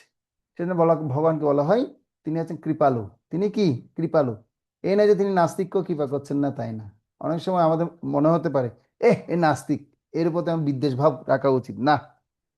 তো যেহেতু ভগবান, যেহেতু তিনি কৃপাশীল, কৃপালু, দয়ালু, সেজন্য আমরা যেহেতু ভগবানের সন্তান, বিদে আমাদের প্রত্যেকের প্রতি কি হওয়া উচিত, দয়ালু হওয়া উচিত, কৃপাশীল হওয়া উচিত। হ্যাঁ, আমাদের কোনো ভাবেই কোনো রকমের ক্রোধ উদ্বেগ যেন অন্যদেরকেও না দেখাই, কিন্তু তথাপি চলে আসে আমাদের স্বভাবজাত বৈশিষ্ট্যের কারণ। বুঝে যাচ্ছে কি বলতে চাইছি? এটা হচ্ছে অনেক ডিপ একটা কথা, যে আমরা যেহেতু ভগবান হচ্ছে তিনি সমস্ত সৃষ্টির উৎস, সমস্ত দয়ালু, কৃপালু এবং যা কিছু আছে ভগবানের বৈশিষ্ট্যের মধ্যে সব দেখতে পাই। তো যেহেতু আমরা ভগবানের সন্তান, মানে আমাদেরও সেই গুণ বৈশিষ্ট্য একটু একটু হলেও কি করা উচিত, অর্জন করা উচিত। তাহলে আমরা এটা ক্লিয়ার হয়েছে যে ভগবান সমস্ত কিছু, সমস্ত কিছু ভগবানের মধ্যে কি হয়ে যান, সবকিছু প্রবেশ করেন এবং ভগবানেরতেই সমস্ত কিছু সৃষ্টি হন। হ্যাঁ, তো এই জন্য প্রভুপাদ তাৎপর্যে তিনি ব্যাখ্যা করে বলছেন যে, দেখুন আমি একটু তাৎপর্য পড়ে শোনাচ্ছি। এই বিশাল জড়জগৎ কিভাবে ভগবানকে আশ্রয় করে আছে, এই সত্য সাধারণ মানুষের কাছে অচিন্তনীয়। তাই আমাদের বোঝবার জন্য ভগবান এখানে এই উদাহরণটি কি করেছেন, এই উদাহরণের অবতারণা করেছেন। কি উদাহরণ দিয়েছেন? এই যে মহান বায়ু যেমন সর্বত্র বিচরণশীল হওয়া সত্ত্বেও সর্বদা আকাশে অবস্থান করলেও, তেমনি সমস্ত জীব আমাতেই অবস্থান করে। যেমন আমি এখন জানলার ধারে বসে এখন ক্লাস দিচ্ছি, কিন্তু আমি বায়ুকে অনুভব করছি। বায়ু কিন্তু আকাশে কি করছে, বিচরণ করছে। হ্যাঁ, শুধু আকাশে বিচরণ করছে, কিন্তু সব জায়গায় তিনি কি করছেন, তিনি বায়ু অবস্থান আমরা দেখতে পাচ্ছি। তো এই সেজন্য প্রভুপাদ এখানে সেটাই বলছেন যে এই সৃষ্টিতে আমাদের কল্পনায় আকাশ হচ্ছে সবচেয়ে বড়, আর সেই আকাশের মধ্যে বাতাস হচ্ছে মহাজগতের সবচেয়ে বিশাল এক অভিপ্রকাশ। সেই বাতাসের চলাচল থেকেই নিয়ন্ত্রিত হয় অন্য সব কিছুর চলাচল। কিন্তু এই মহান বায়ু অত বিশাল হলো, আকাশের মধ্যেই তার অবস্থান। আকাশ তো আকাশের বাইরে, বাতাস তো আকাশের বাইরেই নয়। তেমনি চমকপ্রদ সমস্ত সৃষ্টি ভগবানেরই ইচ্ছার প্রভাবে বিদ্যমান এবং সে সমস্ত পূর্ণরূপে তারই ইচ্ছার অধীন। যেমন আমরা সাধারণত বলে থাকি, পরম পুরুষোত্তম ভগবানের ইচ্ছা ছাড়া একটি পাতাও নড়ে না। এভাবে সবকিছুই তার ইচ্ছা অনুসারে সাধিত হয়। তারই ইচ্ছায় সবকিছু সৃষ্টি হচ্ছে, সবকিছু পালন হচ্ছে এবং সবকিছু বিনাশ হচ্ছে। কিন্তু তবুও তিনি সবকিছুর পৃথক থেকে পৃথক। যেমন আকাশ সব সময় বায়ুমণ্ডলের ক্রিয়াকলাপ থেকে স্বতন্ত্র হয়ে বিরাজ করে। উপনিষদে বলা হয়েছে য বিষা বাত পবতে, ভগবানের ভয়ে বায়ু প্রভাবিত হয়। তৈত্তরীয় উপনিষদে এবং বৃহৎ উপনিষদে, বৃহৎ বৃহৎ বৃহদারণ্যক উপনিষদে 3:8-9 বলা হয়েছে, এতস্য বাক্যরস্য প্রশাসনে গার্গী সূর্যচন্দ্র মশৈ বিধিত্বই তিষ্টত এতস্য বা অক্ষরস্য প্রশাসনে গার্গী দাবা পৃথিবী বৃদ্ধিতই তিষ্ঠত। পরমেশ্বর ভগবান পরম আজ্ঞার ফলে চন্দ্র, সূর্য এবং অন্যান্য বৃহৎ গ্রহমণ্ডলী তাদের কক্ষপথে পরিভ্রমণ করছে। এই জন্য আমাদের একজন মহারাজ পূজ্যপাদ শ্রী শ্রীমৎ ভক্তিচারু স্বামী গুরু মহারাজের নাম শুনেছেন আপনারা সবাই। মহারাজের একটা ক্লাস আমি ছিলাম, মহারাজ বলছিলেন যে দেখুন, আমরা জানি পৃথিবী সূর্যের চারিদিকে ঘুরে, আমরা বইতে পড়েছি। বলছে কত স্পিডে ঘুরছে দেখতে পাচ্ছেন? বলছে খুব এত স্পিডে ঘুরে, যে সূর্যের চারিদিকে এত স্পিডে ঘুরে পৃথিবী, যেখানে স্পিডে ঘুরলে মানুষের আমাদের অস্তিত্ব খুঁজে পাওয়া যেত না। এখন তো আমরা এখানে সুন্দর মতো বসে আছি, মানে অনুভূতি সহকারে কথা বলতে পারছি, কেউ মুখে হাত দিয়ে শুনছি, কেউ গালে হাত দিয়ে শুনছি, কেউ এইভাবে করে শুনছি টেবিলে বসে। মানে কত আমাদের যে ইমোশন, তো এত স্পিডে ঘুরলে আপনি এত ইমোশনটা তো আর রাখতে পারার কথা না। তো কিভাবে আপনি সে ধারণটা করে আছেন বলুন, প্র্যাকটিক্যালি একটু অনুভব করুন, কিভাবে আপনি এই বিষয়টা মানে অনুভব করছেন বলুন। নিশ্চয় তাহলে এখানে কোনো একটা শক্তি কাজ করছে। তাহলে সে শক্তিটা কি? সেটা হচ্ছে ভগবান। তিনি কি করছেন? তার নিজ শক্তির দ্বারা সমস্ত কিছুকেই তিনি নিয়ন্ত্রণ করছেন। তিনি নিয়ন্ত্রণ করছে বিধায় আমরা নিয়ন্ত্রিত। তিনি হচ্ছেন নিয়ন্ত্রক, আর আমরা হচ্ছে নিয়ন্ত্রিত। মানে তিনি নিয়ন্ত্রণ করেন বিধায় আমরা আমরা হচ্ছে নিয়ন্ত্রিত। বুঝে যাচ্ছে? তো এরকম আমরা একটা ডিওয়াইস সেশনে আমরা ক্লাস দিই যে ভগবান তিনি কিভাবে সমস্ত কিছুর মধ্যে তিনি রয়েছেন। বলছে আমরা ক্ষুদ্র ক্ষুদ্র জীবরা তৈরি করতে পারি হচ্ছে এরকম ছোট ছোট valve, tube light, dim light, এই যে এখানে আমার সামনে আছে চার্চ লাইট, এরকম তৈরি করতে পারি। কিন্তু ভগবান কৃষ্ণ তিনি তৈরি করেন হচ্ছে কি? Moon light, Sunlight. বুঝে যাচ্ছে? মানে চন্দ্র সূর্য কার থেকে সৃষ্টি? ভগবান থেকে সৃষ্টি। সেই জন্য ব্রহ্মসংহিতায় ভগবান এখানে প্রভুপাদ কোট করে বলছে, বলা হয়েছে যশস্যু যশস্যুরেশ সবিতা সকল গ্রহাণাম রাজা সমস্ত সুরমূর্তিরেশ তেজা যশগ্রয়া ভ্রমতি সংবৃত্ত কাল চক্র গোবিন্দমাদি পুরুষম তমহং ভজামি। এখানে সূর্যের ভ্রমণের সম্বন্ধে বলা হয়েছে যে তাপ ও আলো বিকিরণকারী অনন্ত শক্তি সম্পন্ন সূর্য ভগবানের একটি চক্ষু বিশেষ। তো আমি যে কথা আপনাদেরকে বলছি, ভগবান তৈরি করেন মুনলাইট, সানলাইট, আর আমরা তৈরি করি মাত্র, দেখুন এখানে কারেন্ট নেই, এই জন্য কত লাইট জ্বালিয়ে আমাদেরকে এখন এটা অন্ধকারটাকে দূর করতে হচ্ছে। এটার চারটা পোষণ, একটা আমার দিকে, আরেকটা আপনাদের দিকে, আরেকটা এদিক দিয়ে। ঠিক আছে, তিন কোণার চার্জ লাইট, এটা দেখা যাচ্ছে না মনে হয় না? তিন কোণার চার্জ লাইট দিয়ে তারপরে আলো করতে পারছি না, অন্ধকার দেখা যাচ্ছে, সবার চেহারা দেখা যাচ্ছে না। তো সেজন্য আমাদের শক্তি আর ভগবানের শক্তি হচ্ছে, এ হচ্ছে পার্থক্য। বুঝা গেল? ক্লিয়ার এটা? এই বিষয়টা ক্লিয়ার হয়েছে? তো সেজন্য আমরা তৈরি করতে পারি এরকম ছোটখাটো কি আহ আরেকটা বলা হচ্ছে যে ভগবানের যে এই ঐশ্বর্যকে যদি জানতে হয়, তাহলে একটু ভ্রমণ করতে হবে। ভ্রমণ না করলে আপনি বুঝতে পারবেন না। আমি যখন আমার উপলব্ধির কথা বলি, ব্যক্তিগত উপলব্ধি, আমি যখন বদ্রীনাথ ধামে যাচ্ছিলাম, অর্থাৎ চার ধামের সময় বদ্রীনাথ ধামে যখন যাচ্ছিলাম, কেউ গেছেন চার ধামে? ওই গেছে রেবতী মাতা, হাত তুলবে এখন, হ্যাঁ উনি গেছে। তো কেমন লেগেছে? অপরূপ সৌন্দর্যটা কেমন? মনে হয় যে আসলে ভগবানের সৃষ্টিটা কেমন, মানে কি দুর্লভ সৃষ্টি। এটা মানে সাধারণভাবে আমরা চোখ না দেখলে বুঝতে পারবো না। দেখতে পাবো, বুঝতে পারবো না। তো যদি আপনি ভগবান ঐশ্বর্য মহিমাকে যদি বুঝতে চান, সমুদ্রের সামনে গিয়ে দাঁড়াবেন। সমুদ্রের সামনে গিয়ে দাঁড়াবেন, আপনার ক্ষমতা কেমন আছে তখন বুঝে যাবে। কেউ যদি সমুদ্রে নামতে চায়, তাকে গভীর জলের মধ্যে মুহূর্তের মধ্যে টেনে তাকে হেসে নিয়ে চলে যেতে পারে। তার শক্তির একটা নমুনা যদি দেখতে চান, সমুদ্রের সামনে গিয়ে দাঁড়াতে পারেন। তাই না? হ্যাঁ, আমাদের প্রভু বলছে যেন একবার পরীক্ষা করে আসতে পারেন। তো এরকম একটা পরীক্ষা হচ্ছিল আমাদের, একবার গৌরাঙ্গ প্রভু ক্লাস দিচ্ছিলেন। গৌরাঙ্গ প্রভু মানে হচ্ছেন উনি আমাদের এখন ইউনেস্কোর জাতিসংঘের সদস্য। আপনারা সবাই চিনেন গৌরাঙ্গ প্রভুর নাম, শুনেছেন? তো গৌরাঙ্গ প্রভু তিনি বলছিলেন যে ওনাদের একটা যাত্রা অনুষ্ঠান হয়, যেখানে হাজার হাজার ভক্ত, প্রায় 8-10 হাজার ভক্ত ওখানে অংশগ্রহণ করে। তো পুরীতে একবার একটা যাত্রা অনুষ্ঠানে তারা গিয়েছিলেন। ওখানে সব শিক্ষিত ব্যক্তিরা যায় এবং অনেক দক্ষ বিভিন্ন বিভাগ বিষয়ে অনেক বিজ্ঞ ব্যক্তিরাও সেখানে অংশগ্রহণ করে। তো একজন দক্ষ সাঁতারু সাঁতারু যিনি আপনার গোল্ড মেডেলিস্ট, মানে সাঁতার কেটে কেটে সে গোল্ড মেডেল পেয়েছে বা এরকম অলিম্পিকে ফার্স্ট হয়েছে, এরকম একটা রেকর্ড করা ব্যক্তিও তাদের সাথে যুক্ত হয়েছে। তো এখন পুরীতে আপনার সমুদ্রে সবাই স্নান করতে যায়, সবাই স্নান করতে গেছে। এখন ওখানে রেস্ট্রিকশন দিয়ে দিয়েছে যে আপনারা এই 20 ফিটের মধ্যে থেকে আপনারা কেউ বাইরে যাবেন না, বা এই 40 ফিটের মধ্যেই আপনারা সবাই থাকবেন, এর বাইরে গেলে মানে বিপদ হবে, সমুদ্র অনেক উত্তাল, টেনে হেঁচড়ে নিয়ে যাবে। তো এখন গৌরাঙ্গ প্রভু সেটা ঘোষণা করছে এবং সমস্ত ভক্তদের, গৃহস্থ ভক্তদের সবাইকে বলে দিচ্ছে, সাবধান, সবাই 20 ফিটের মধ্যে থাকবেন, বাইরে যাবেন না, স্নান করে চলে আসুন। তার মধ্যে ওই যে দক্ষ সাঁতারের সাথে গৌরাঙ্গ প্রভু সাক্ষাৎ হলো। গৌরাঙ্গ প্রভুর সামনে এসে হেসে বলছে, হে, প্রভুজি আপনি কি ভয় পাচ্ছেন নাকি কেন সাঁতার কাটতে? এইরকম ভাবে অ্যানাউন্স করার কি দরকার? বলছে, না রে ভাই, ভয় পাচ্ছি না, এটা সাঁতার, সমুদ্র দেখে আমার ভয় লাগছে। বলছে, আরে ভয় পাওয়ার কি আছে, আমি তো মুহূর্তের মধ্যে ওই অনেক দূর চলে যেতে পারি ডুব দিয়ে। বলছে, না না ঠিক আছে, আপনি তারপরে যাবেন না। বলছে, না না, দেখাই আপনাকে, আমি দেখিয়ে দিচ্ছি আপনাকে, চলুন। তখন সে কি করেছে, সাথে সাথে সেই প্রভুকে দেখানোর জন্য সে সাঁতারে সমুদ্রের মধ্যে নেমে গেছে। নেমে সাঁতরিয়ে সাঁতরিয়ে একদম সে 40 ফিটের উপরে, 50 ফিটের কাছাকাছি চলে গেছে। আর তাকে আর দেখা যাচ্ছে না, সে অনেক দূরে চলে গেছে। চলে যাওয়ার পর সে সেখানে আর কোনো কি কুল খুঁজে পাচ্ছেন না।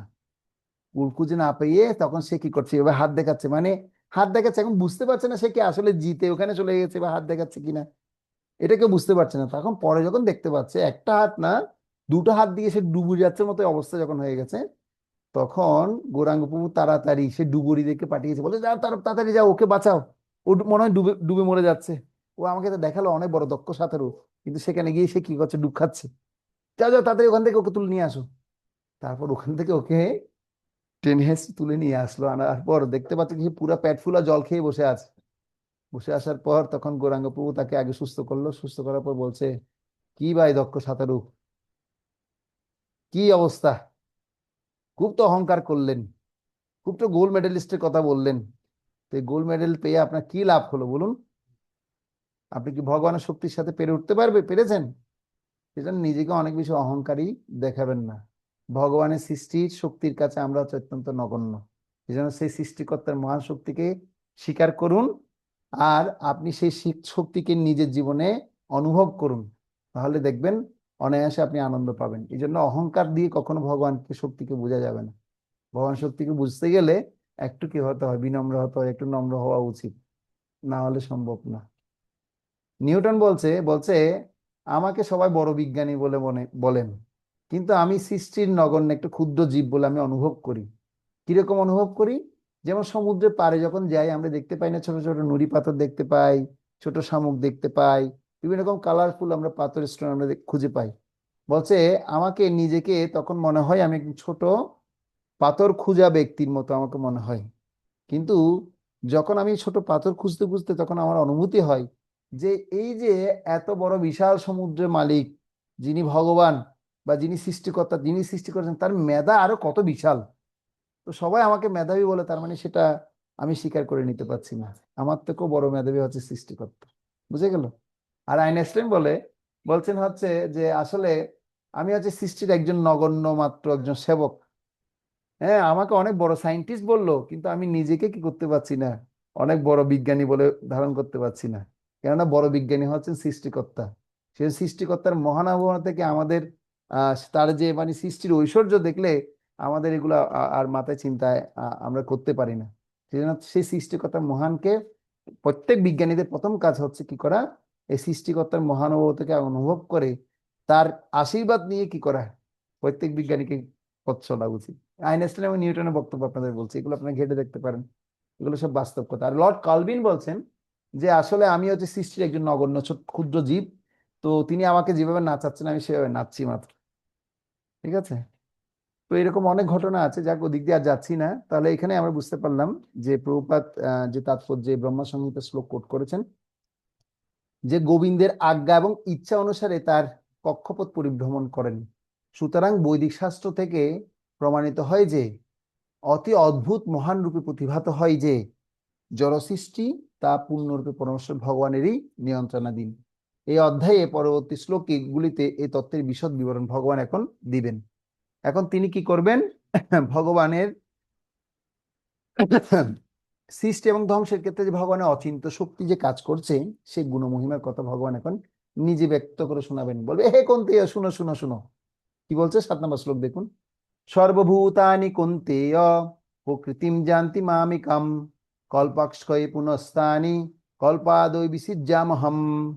বলছে, হে কুন্তেয়, কল্পান্তে সমস্ত জড় সৃষ্টি আমার এই প্রকৃতিতে প্রবেশ করে এবং পুনরায় কল্পারম্ভে প্রকৃতির দ্বারা আমি তাদের সৃষ্টি করি। তো আমরা দেখেছি প্রভুপাদ এখানে তাৎপর্য তিনি সরলভাবে মানুষকে বোঝানোর জন্য এই জড়জগতের মানে এই কৃষ্ণকে উপস্থাপন করার জন্য তিনি কত সরল তাৎপর্য তিনি দিয়েছেন দেখুন। তিনি ভেঙে ভেঙে বলেছেন। আপনারা কি বুঝেন কল্প মানে কি? আগে আপনাদেরকে জিজ্ঞেস করি, যারা ভক্তরা আছেন, কল্প মানে কি? এক কল্প, দুই কল্প, তিন কল্প বলি না, কল্প মানে কি? কল্পান্তে মানে কি? দিকে কে পারবেন হাত তুলুন। প্রভু সময়। হ্যাঁ, সময় মানে কি? কল্প মানে তো এটা একটা শুধু সময় বলে দিলে হবে না। কল্প মানে একটা সময়ের কি আছে, পরিধি আছে, সময়টা কতটুকু, কিভাবে। ব্রহ্মার 12 ঘন্টা এক কল্প প্রভু। ব্রহ্মার 12 ঘন্টা এক কল্প, আপনি মনে হয় এখন রিডিং পড়ে ফেললেন তাৎপর্য থেকে। না প্রভু, না প্রভু, ওটা ওই প্রশ্ন উত্তরে আছে যে, সেই প্রশ্ন উত্তর পড়ছি যে, সেখানে জানি যে। আচ্ছা, ঠিক আছে। তো প্রশ্ন উত্তর আছে ওই ব্রহ্মার বারো প্রশ্নে। ঘন্টায় এক কল্প। আচ্ছা, ব্রহ্মার 12 ঘন্টা সমান মানে কি বুঝাতে পারবেন একটু? ব্রহ্মার 12 ঘন্টায় ব্রহ্মার 12 ঘন্টা এক কল্প সমান এক চতুর্যুগ সমান 43.20,000। 1,000 চতুর্যুগ সমান 43.20,030 বছর। এটা কি মুখস্থ করেছেন নাকি আপনি? মুখস্থ করছি যে বইগুলো ওই প্রশ্নে আছে যে। আচ্ছা, আপনার জন্য একটা হাততালি দিলাম। মুখস্থ করছেন একটা কি দিলাম, হাততালি দিলাম আপনার জন্য। আহ, আপনি মুখস্থ ব্রহ্মার করে জীব নিয়েছেন। 43 ট্রিলিয়ন হ্যাঁ। না 11 ট্রিলিয়ন 40 বিলিয়ন। বিলিয়ন ট্রিলিয়ন বুঝেন তো নাকি, না এমনি বলে দিচ্ছেন টক টক করে? বুঝি না প্রভু, এমনি ওইগুলো মুখস্থ করছি আর কি। আচ্ছা, মুখস্থ বিদ্যা বলছেন, আচ্ছা। এবার আমি আপনাকে একটা প্রভু। সহজ বিদ্যা বুঝিয়ে দিচ্ছি, এটা আজীবন মনে রাখলে হবে, ঠিক আছে? প্রথমে আপনাদেরকে হিসাব করতে হবে। দেখুন, দেখুন 60 সেকেন্ডে কত মিনিট হয়? 60 সেকেন্ডে 60 সেকেন্ডে 1 মিনিট। 1 মিনিট। তারপরে 1 মিনিটে করে করে এরকম 60 মিনিটে কত ঘন্টা হয়? এক 60 মিনিটে ঘন্টা। 1 ঘন্টা। 1 ঘন্টা হয়। এরকম আপনার 1 ঘন্টা করে করে কত ঘন্টায় একদিন হয়? 24 ঘন্টায় একদিন। 24 ঘন্টায় একদিন না, 12 ঘন্টায় একদিন হয়, 24 ঘন্টায় দিন রাত হয় আমাদের, ঠিক আছে? হয়। 24 ঘন্টা দিন মিলে রাত। দিন রাত হয়, ঠিক আছে? হুম। তাহলে এরকম 24 ঘন্টায় দিন রাত হতে হতে এরকম কত দিন রাত মিলে 1 বছর হয়? 365। 365 দিনে 1 বছর হয়। এক- তো এরকম করে করে 1 বছর, 2 বছর, 3 বছর, 4 বছর, 5 বছর, 6 বছর করে করে এভাবে করে করে যখন আপনার 1 লক্ষ বছর, 2 লক্ষ বছর, 3 লক্ষ বছর, 4 লক্ষ, 4,32,000 বছর হচ্ছে কার আয়ুষ্কাল? কলিযুগের ব্রহ্ম আয়ুষ্কাল। ব্রহ্মা। অকলিযুগের ব্রহ্মা কেন 4 লক্ষ। বলছেন? হ্যাঁ, 4,32,000 বছর হচ্ছে কি কলিযুগের আয়ুষ্কাল। এরকম কলিযুগের আয়ুষ্কাল 4,32,000 বছর করে করে আপনার 4,32,000 বছর গেলে কি হবে? কলিযুগ শেষ হবে। তার সাথে যখন আবার 4,32,000 বছর যখন যোগ করবেন তখন কি হবে? তখন কলিযুগের সাথে, তারপর হ্যাঁ, কলিযুগের পর কি যুগ এর আগের যুগ কি যুগ ছিল? দাপর যুগ। আবার তারপর দাপর যুগের যত আয়ুষ্কাল হবে 8,64,000 বছরের সাথে আবার যখন 4,32,000 বছর যখন যোগ করবেন তখন হবে কি? সত্য যুগ। তো এভাবে, 28, হ্যাঁ, 12,90,000 বছর। হ্যাঁ, তো শুনুন, তো এভাবে সত্য, ত্রেতা, দাপর, কলি একবার, ভালো করে বুঝুন। সত্য, ত্রেতা, দাপর, কলি দুইবার, সত্য, ত্রেতা, দাপর, কলি তিনবার, চারবার, পাঁচবার, ছবার, 1,000 বার আবর্তিত হলে ব্রহ্মার মাত্র 12 ঘন্টা হবে। বুঝে গেল? সহজ না? পন্থাটা একদম খুব সহজভাবে বুঝিয়ে দিচ্ছি, আজীবন মনে থাকবে এটা আপনাদের। আর সময় আর হিসাব করতে হবে না, শুধু এটা বললে হবে। 1,000 বার আবর্তিত হলে ব্রহ্মার মাত্র 12 ঘন্টা হবে। আবার 1,000 বার আবর্তিত হলে ব্রহ্মার একদিন হবে, মানে দিন রাত হবে। হ্যাঁ, তার মানে 24 ঘন্টা যাবে ভগবানের ব্রহ্মার 2,000 বার চতুর্যুগ আবর্তিত হলে ব্রহ্মার দিন রাত হবে। তো এখন ব্রহ্মার এই যে 12 ঘন্টায়, শুধুমাত্র 12 ঘন্টায় দিনে এই চতুর্যুগ 12 ঘন্টার 1,000 বার আবর্তিত হলে এই 12 ঘন্টা সময়ে 14 জন মনু আসেন। কতজন মনু আসেন? 14 জন মনু। আর এই 14 জন মনু কি করেন? তারা এই 14 জন মনুর মধ্যে এক একজন মনু করে করে তারা প্রায় 71 চতুর্যুগ করে তারা শাসন করে। কত চতুর্যুগ? 71 থেকে কেউ বেশি করে, কেউ কম করে, এই করে করে মানে প্রায় 71 চতুর্যুগ হতে হবে। প্রায় কথাটা কেন বললাম? কেউ একটু বেশি হতে পারে, একটু কমও হতে পারে, হিসাবে এটা একটু গরমিলা আহ, দেখাতে পারে। হয়তো কেউ একটু বেশি করছে, কেউ একটু কম করছে। তাহলে এই এই 1000 চতুর্যুগে, এই 1000 চতুর্যুগে কি হচ্ছে? 14 জন মনু শাসন করেন। কতজন মনু? 14 জন। এই এই ব্রহ্মার এই এই এই এই যে 1000 বার যখন কি হবে, চতুর্যুগ যখন আবর্তিত হবে, ব্রহ্মার একটা দিন যখন হবে, এই একটা দিনে 14 জন মনু শাসন করেন। আর এই 14 জন মনু শাসনের মধ্যে এক এক মনু 71 চতুর্যুগ করে পায়। ঠিক আছে? কত যোগ করে পায়? 71 চতুর্যুগ করে প্রায়। তো এরকম করে করে 71 চতুর্যুগ গুলো কি করেন, এই 14 জন মনু যখন শাসন করেন, যখন শেষ হবে, আবার পুনরায় একইভাবে সিস্টেম চলতে থাকে। তো এই যে ব্রহ্মার একটা দিন যখন যায়, তখন কি হয়? এক কল্প হয়। একটা দিন মানে বুঝতে পারছেন এখন? হ্যাঁ, বুঝে গেছে? এই একটা দিন মানে হচ্ছে এই কল্প কথা বলা আছে। তো ভগবান এখানে সে কথাই বর্ণনা করে বলছেন আমাদেরকে, দেখুন, কল্পান্তে কল্পান্তে সমস্ত জড় সৃষ্টি আমারই প্রকৃতিতে প্রবেশ করে, এবং এবং পুনরায় কল্পারম্ভে প্রকৃতির দ্বারা আমি তাদের সৃষ্টি করি। প্রভুপাদ তাৎপর্য বলছেন, এই জড় জগতের সৃষ্টি স্থিতি এবং প্রলয়ের সম্পূর্ণরূপে পরম পুরুষোত্তম ভগবানের ইচ্ছার উপর সম্পূর্ণভাবে নির্ভর করে। কল্পের অবসানে মানে ব্রহ্মার মৃত্যু হলে, তার মানে ব্রহ্মা কতশো বছর বাঁচবে চিন্তা করতে পারছেন? ব্রহ্মা হচ্ছে একটা পথ। তার মানে আমরা ব্রহ্মা থেকে কত নগণ্য, কত ছোট জীব, সেটা অনুভব হচ্ছে এখন। আমি কি এই তত্ত্বটা বুঝাতে পেরেছি কিনা আগে বলুন।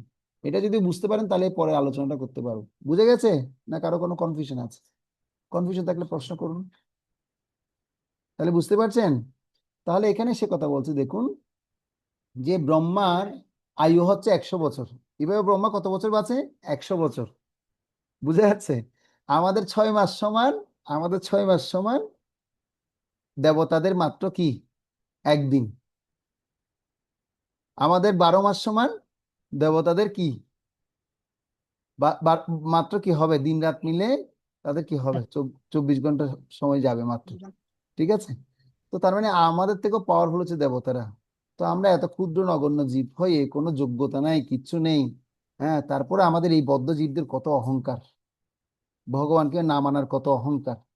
এই জন্য ব্রহ্মাজি এগুলো আমাদেরকে আহ মানে জানিয়েছেন, এবং ভগবান নিজে সে কথা পরিবেশন করে আমাদেরকে বলছেন, দেখো দেখো, এই যে কল্পান কল্পান্তে সমস্ত জড় সৃষ্টি আমারই প্রকৃতিতে প্রবেশ করে, মানে সমস্ত কিছু ধ্বংস হয়ে যাবে, আবার পুনরায় কি করবে, আরম্ভে প্রকৃতির দ্বারা আমি আবার তাদেরকে কি করি, সৃষ্টি করি। কিভাবে সৃষ্টির রহস্য সেটা আমি আপনাদেরকে বললাম। পুরুষ অবতার থেকে কিভাবে আসছে, গর্ভোদকশায়ী বিষ্ণু, তারপর ক্ষীরোদকশায়ী বিষ্ণু কিভাবে সমস্ত জীবের জীবেদের মধ্যে অবস্থান করছে। তুমি বলছো কল্পের অবসানে মানে ব্রহ্মার মৃত্যু হলে, তখন ব্রহ্মার আয়ু 100 বছর। প্রত্যেক ব্রহ্মা মানে এই এই আমাদের ব্রহ্মাণ্ডে যে ব্রহ্মা আছে, ব্রহ্মার আয়ু কত বছর? 100 বছর। তার একদিনে পৃথিবীর এই যে মাতাজি যে হিসাবটা করলো, 1 2 3 4 5 6 7 8 9 10, 9 মানে 43 দিয়ে 9টা শূন্য দিবেন, বছরের সমান হবে। ঠিক আছে? এমনি যদি হিসেব করতে হয়, একক দশক শতক হাজার অযুত লক্ষ নিযুত কোটি, 43 কোটি বছরের সমান। তার রাত্রির স্থায়িত্ব সমপরিমাণ। মানে বোঝা যাচ্ছে, দিনে যে হিসেব করা হয়েছে, রাত্রিও কিন্তু একই টাইম, যেটা আমি আপনাদেরকে বুঝালাম। হ্যাঁ, তার 1 মাস এইরকম 30 দিন, তার 1 মাস সমান এইরকম 30 দিন। আর রাত্রির কি, রাত্রিরও সমন্বয় একই। এরকম 12টি মাসে তার 1 বৎসর হয়। এরকম 100 বছর পরে ব্রহ্মার যখন মৃত্যু হয়, তখন মহাপ্রলয় হয়। বুঝে গেল? প্রলয়টা তাহলে এখন এত তাড়াতাড়ি আসবে না। কেউ যদি বলে না না এখন প্রলয় হয়ে যাবে, অনেক সময় আমাদেরকে অনেকে ভয় দেখায়। কি দেখাই? আরে 2000, আপনার ছোটবেলায় শুনেছেন কিনা জানি, ছোটবেলায় না আপনার বড়বেলায় শুনেছেন, ও 2026 সালে আসলে পুরো ধ্বংস হয়ে যাবে। তখন আমার 1995 সালে ঘটনা বলছি, বল 2026 সালে আসলে পুরো পৃথিবী ধ্বংস হয়ে যাবে। ওই 26 সাল তো আসে, কোনো ধ্বংস হয়েছে কিছু? গাছের একটা পাতাও তো নড়ে না, তো সব তো ঠিকঠাক করেই আছে। এই যে অদ্ভুত অদ্ভুত ভাষা, সেই ভাষাগুলোকে যদি আমরা ভাষার দ্বারা যদি প্রভাবিত হতে না চাই, তাহলে এই শাস্ত্রগুলোকে ভালো মতো নিপুণ সহকারে পড়তে হবে। শাস্ত্র নিপুণ হয়ে পড়তে হবে, নাহলে হবে না। বুঝে যাচ্ছে? তাহলে এটা ধরতে পারবেন আপনারা বিষয়টা। এই জন্য এর অর্থ হচ্ছে ভগবানের দ্বারা অভিব্যক্ত শক্তি পুনরায় তারই মধ্যে লয় হয়ে যায়। তারপরে আবার যখন জড়জগতের সৃষ্টি প্রয়োজন হয়, তখন তার ইচ্ছা অনুসারে তা সম্পন্ন হয়। বহু শ্যাম, এক হলো আমি বহু রূপে রূপ ধারণ করব। এটি হচ্ছে বৈদিক সূত্র। ছন্দাজ্ঞ উপনিষদে 6.2.3 সে কথা বলা হয়েছে। তিনি নিজেকে একটি মায়া শক্তিতে বিস্তার করেন এবং তার ফলে সমস্ত জড়জগৎ পুনরায় প্রকট হয়। ভগবান যখন যত ইচ্ছা করবে তখনই জড়জগৎ কি হবে, প্রকটিত হবে। তিনি যদি ইচ্ছা না করেন, না আমার জড়জগৎ দরকার নেই, তাহলে ভগবানের মধ্যে থাকি আমরা। যে অনেক সময় বলে আমরা কোথার থেকে আসছি, আমরা ভগবান থেকে আসছি। কেন আসছি? একটু আমাদের বাসনা হয়েছে বিধায় বাসনা পূরণ করার জন্য জড়জগতে আমাদেরকে পাঠিয়েছে। কিন্তু যারা ভগবানের সাথে থাকার কথা, তারা ভগবানের সাথে আছে। এই জন্য বলা হচ্ছে জীব দুই প্রকারের আছে, একটা বদ্ধ জীব আর একটা হচ্ছে মুক্ত জীব। বদ্ধ জীবরা কি করি? এই জড়জগতে বারবার পুনরায় ভ্রমণ করি আর বারবার শুধু ভোগ করি, ত্যাগ করি, করতে করতে করতে করতে এই জগতে শুধু থাকতে ভালো লাগে আমাদের। ভোগ ত্যাগের আশাতেই আমরা সবসময় আছি। বুঝে গেল? আর মুক্ত পুরুষরা কি করে? মুক্ত জীবরা, তারা এই জড়জগতে এসে এই বদ্ধ অবস্থাকে ভুলিয়ে, আরে বাবা তোরা এখানে মানুষ না, ওখানে যা তো, শুধু শুধু এখানে সময়টা পাস করছিস এই ভোগের মধ্যে, ভোগের মধ্যে লিপ্ত থেকে শুধু শুধু জীবনটা নষ্ট করছো তোমরা। তোমরা কি করো? একটু তপস্যা করো। তোমরা কি করে একটু ভগবানের ভজন করো। ভগবানের শুদ্ধ ভজন করলে তোমরা শুদ্ধতা অনুভব করবে। ভগবান যে অসীম সেটা অনুভব করলে আপনার ভগবত ধাম চলে যেতে পারবেন। সেজন্য ভগবানের শুদ্ধ ভক্তরা তারা আসেন, এসে আমাদেরকে বুঝায়। কিন্তু আমরা তারপরে বুঝতে পারি না কেন? মায়ার দ্বারা সবাই এত বেশি প্রলুব্ধ হয়ে আছি সবাই। এই জন্য আমাদের আমরা কি বলবো, আপনারা যারা গৃহস্থ আছেন, গৃহস্থরা তো কতভাবে আপনারা কত প্রলোভন দ্বারা আছেন। আমরা প্রলোভন থেকে মুক্ত হওয়ার জন্য এখানে আশ্রম আছে, তথাপি আমরা কত রকম প্রলোভনের দ্বারা আমরা কি হচ্ছে, প্রলুব্ধ হচ্ছি। তারপরে সঠিকভাবে কৃষ্ণ নামামৃত অনুশীলন করতে পারছি না। এই জন্য জীব মায়ার বসে যাচ্ছ বেশে, খাচ্ছ হাবুডুবু ভাই। রাধা কৃষ্ণ বলো বলো বলো রে সবাই। নিচে মায়ার বসে যাচ্ছি বেশে, খাচ্ছ হাবুডুবু ভাই। এটা আমাদের পূজ্যপাত শ্রীশ্রীমৎ ছিল জয়প্রতাপ গোস্বামী গুরু মহারাজ, তিনি বারবার কি করেন, সেই কীর্তনটা করেন। জাস্ট এক মিনিট।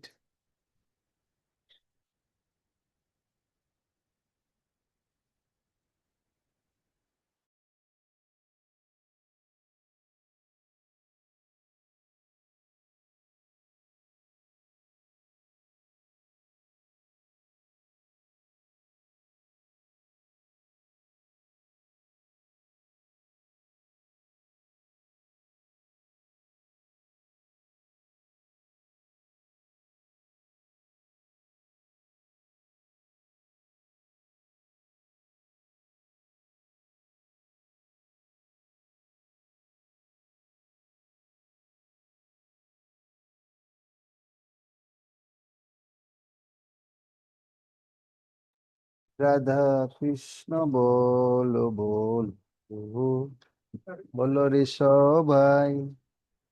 নিচে মায়ার বসে যাচ্ছ বেশে, খাচ্ছ হাবু ডুবুবাই।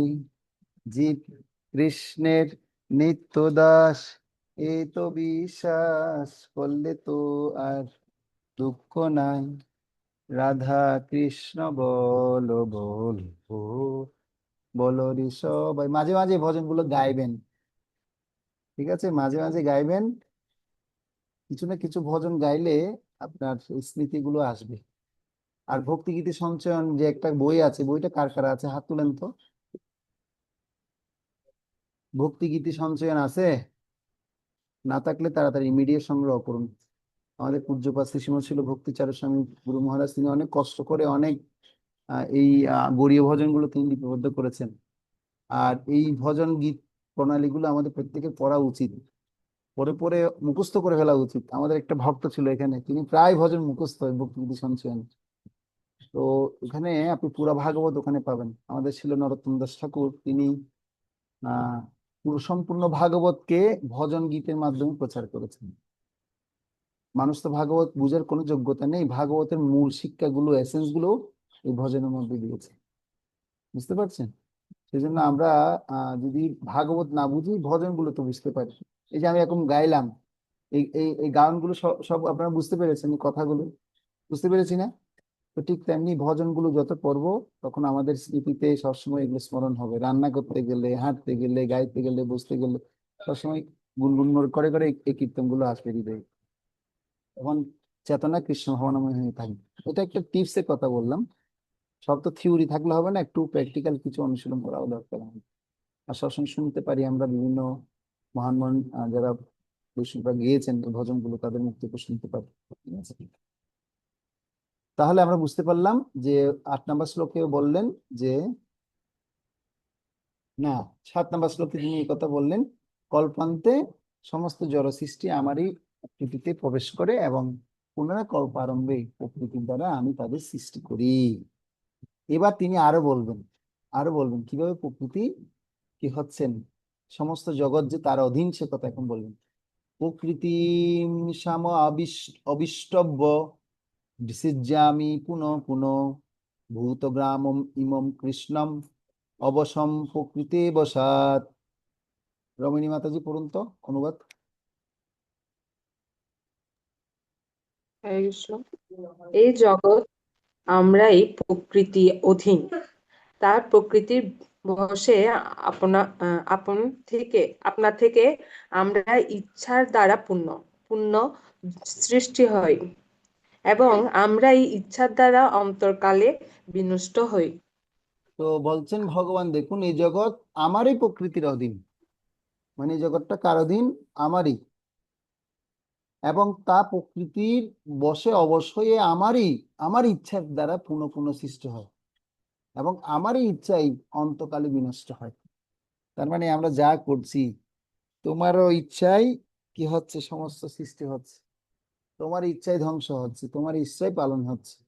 সব কার ইচ্ছা হচ্ছে? সব ভগবানের ইচ্ছা হচ্ছে। ভগবান নিজে ভগবত গীতা বলছে, কেউ যদি আমাদেরকে বলে যে ভগবানকে আমাদের পালন করছে কিনা, বলছে দাঁড়ান আপনাকে খুলে দেখাই, তখন এই 9 অধ্যায়ের 8 নম্বর শ্লোকটা খুলে দেখাবেন যে ভগবান তিনি তার ইচ্ছাই আমাদেরকে পালন করছেন, পোষণ করছেন। অনেক সময় বলে তোমার জন্ম কার কাছ থেকে হয়েছে, বলছে মা থেকে হয়েছে। মা থেকে কি আমি আপনা আপনি জন্ম হয়ে গেছে আমাদের? তো এই যে আমাদের কারেন্টটা ডিস্টার্ব করছে, এই যে জন্মর যে প্রক্রিয়া, যদি কথা চিন্তা করি, অনেক অনেক শিশু তো মাতৃগর্ভে মারা যাচ্ছে। অনেকের তো মায়েরা যখন এই সন্তান গর্ভে ধারণ করেন তখন 1 মাস বয়সে মারা যায়, 2 মাস বয়সে মারা যায়, কারো কখনো তো প্রথম সৃষ্টি অবস্থায় মারা যায়। তাহলে এই যে জন্মটা এই জগতে প্রক্রিয়া করে এই জগতে নিয়ে আসার সম্পূর্ণ দায়িত্ব কিন্তু ভগবানের। তো আমরা দেখতে পাই যে আমরা যখন মায়েদের বিশেষ করে 7 বক্ষণ অনুষ্ঠান যখন হয়, তো সেই সেই সময়ে আমাদের জীবদের, প্রত্যেক বদ্ধ জীবদের 9টা দ্বার উন্মোচন হয়। 2টো চক্ষু, 2টো নাকের ছিদ্র, মুখ, 2টো কর্ণছিদ্র, উদর এবং উপস্থ, এই যে প্রণালী তখন উপস্থাপন হয়, মানে তখন যখন উন্মোচন হওয়ার সাথে সাথেই তখন সে ভগবানকে দর্শন করতে পারে। হুম। জননী জঠরে ছিলাম যখন বিষম বন্দন পাশে, একবার প্রভু দেখা দিলে মোরে বঞ্জিলি তিনদাসে। একটা ভজন আছে না, জননী জঠরে ছিলাম যখন বিষম বন্দন পাশে, এরকম একটা ভজন আছে। তো সেজন্য আহ দুর্লভ দুর্লভ এই মানব দেহ লোভিয়া সংসারে, হ্যাঁ, এটা এরকম একটা ভজন আছে। এই ভজনটা পড়লে বুঝতে পারবেন যে আমরা আসলে কত, মানে কিভাবে এই প্রক্রিয়া নিয়ে এই জগতের মধ্যে আসছে। ঠিক আছে, তো সেজন্য বলছে এই জগতেই আমারই প্রকৃতাধীন এবং তা প্রকৃতির বশে বসে অবশ্যই আমারই ইচ্ছার দ্বারা পুনঃ পুনঃ সৃষ্টি হয়। ভগবানের ইচ্ছার দ্বারাই আমরা জগতে আসছি এবং আমার ইচ্ছার দ্বারা অন্তকালে সেটা কি হয়, বিনষ্ট হয়। হুম। তো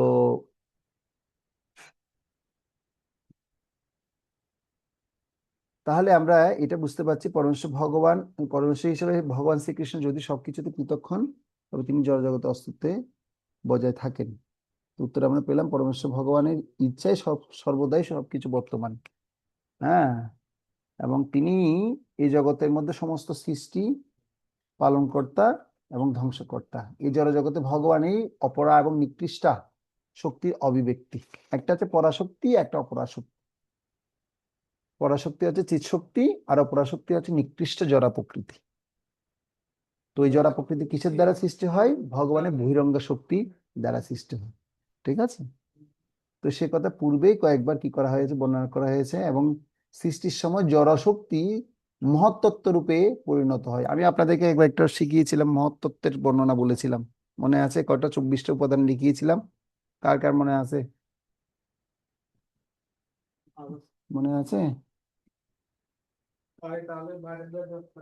হ্যাঁ, 24টা উপাদান। আচ্ছা, আপনাদের হোমওয়ার্ক রইল, এই 24টা উপাদান কি কি আপনারা আগামী ক্লাসে আমাকে জানাবেন সেটা। ঠিক আছে?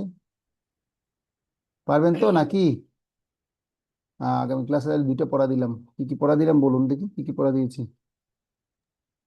ভাগবতের প্রথম স্কন্ধের প্রথম শ্লোকের তাৎপর্য পড়া পাবো। প্রথম অধ্যায় প্রথম শ্লোক, হ্যাঁ। তারপর আর 24টা তত্ত্ব। হ্যাঁ, এগুলো আমাকে তো জানান। কি এটা হোমওয়ার্ক রইল আপনাদের। ঠিক আছে?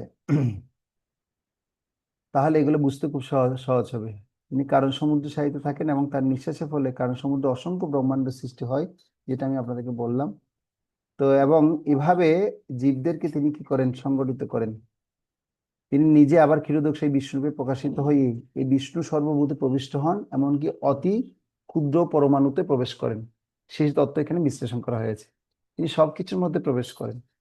এখন জীবদের সম্পর্কে যা সংগঠিত হয়ে থাকে তা হচ্ছে সেগুলির জড় প্রকৃতির গর্ভে সঞ্চারিত করা হয়, এবং তাদের অতীতের কর্ম অনুসারে তারা বিভিন্ন অবস্থা প্রাপ্ত হন। এইভাবে এই জড়জগতের কার্যকলাপ শুরু হয়, এবং সৃষ্টি একেবারে শুরু থেকেই বিভিন্ন প্রজাতি জীবদের কার্যকলাপ শুরু হয়ে যায়। এমন নয় যে সবকিছু বিবর্তিত হয়েছে। ব্রহ্মার ব্রহ্মাণ্ড সৃষ্টির সঙ্গে সঙ্গেই একই সময়ে বিভিন্ন প্রজাতি সৃষ্টি হয়েছে। ক্লিয়ার করে দিচ্ছে দেখুন সৃষ্টির কথা। মানে এই নয় যে শুধুমাত্র মানুষ ছিল তাই না, মানে একসাথে সমস্ত প্রজাতি সৃষ্টি হয়েছে। মানুষ, পশু, পাখি সমস্তই একই সঙ্গে সৃষ্টি হয়েছে।